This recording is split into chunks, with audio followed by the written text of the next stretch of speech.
The AFL is accused of condoning athletes who've tested positive for drug use in tests by their club doctors for private tests, but positive for recreational drugs, cocaine or whatever, not performance-enhancing ones. And they do this, and then they tell their player, then claim you're injured so you don't have to get tested on game day and get suspended, sit out the game rather than fail a formal drug test. Now, the AFL says it's all about helping athletes get over any drug problems, it's a concern for the athletes. Liberal Senator James Patterson, who we just saw before, says it's a scandal. Here he is. Sounds to me like it's a 3 strikes rule unless you're a star player, and that's a scandal, a major scandal. It's senator everywhere at the moment. What do you make of this, James? Is it a scandal or fair enough? I liked Senator James Patterson, but on this one I disagree with him. If you're caught on game day using drugs, the AFL have a 3 strikes policy which includes fines, suspension from games, public shaming.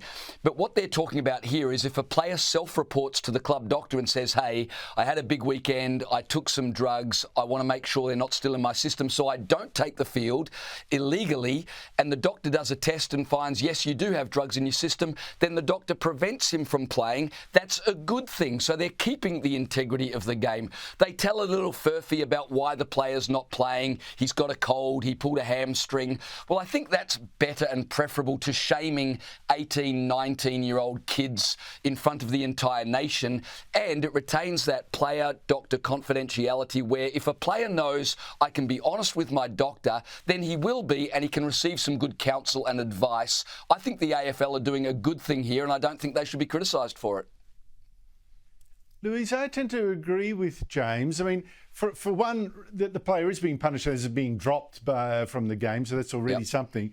But no club would do this again and again and again without getting really dirty on that player and imposing real sanctions. So it's not as if, it's all a laugh and you can do it and keep doing it. What do you make of it? For the first time, I'm going to disagree with both of you. I actually think it's a situation where I find the whole situation actually quite stupid and arrogant. Of course you're going to get caught. Of course you can't have tests before the test. Of course there are consequences of playing an elite level sport, which you're very well rewarded for. And knowing the rules are, you're role models for our kids. You're very well, highly regarded by our country. Follow the rules. If you can't back off the drugs, then don't play the sport. And also the excuse that it's around helping players with addiction, I also find hard to believe, because the best thing for addiction is realising if you do that, you will lose your AFL career. So I think a lot of people would make the smart choice there. Well, there is that too. A bigger disincentive might stop them, but I don't know. I think they are being punished. But quickly, while we've got time, James, have we lost sight of the real Aboriginal problems that need fixing? We've been talking about children running riot in Alice Springs, breakdown of law and order in some communities. It's just terrible. Meanwhile, the Victorian government is boasting that it is on the case with Aboriginal disadvantage because it's helped an Aboriginal-owned business to produce contemporary designs for clients, an Aboriginal-owned business owned by this couple. Now, they seem very nice people and very successful. But is this really the most urgent use of the money that we give to politicians to spend to end Aboriginal disadvantage? No, this is not what the public would be expecting when they hear the government is doing things about Aboriginal disadvantage. In fact, I think it's quite insulting to assume that because a person is Indigenous or has Indigenous heritage, they must therefore be disadvantaged. Disadvantage comes in all walks of life, doesn't depend upon necessarily your skin colour. This couple, who seem like very nice people, and they were sent to Texas for a business conference, they were given special mentoring, they were given special assistance that non-Indigenous business people could not be given. And I don't blame them for taking it up. After all, the government are offering it.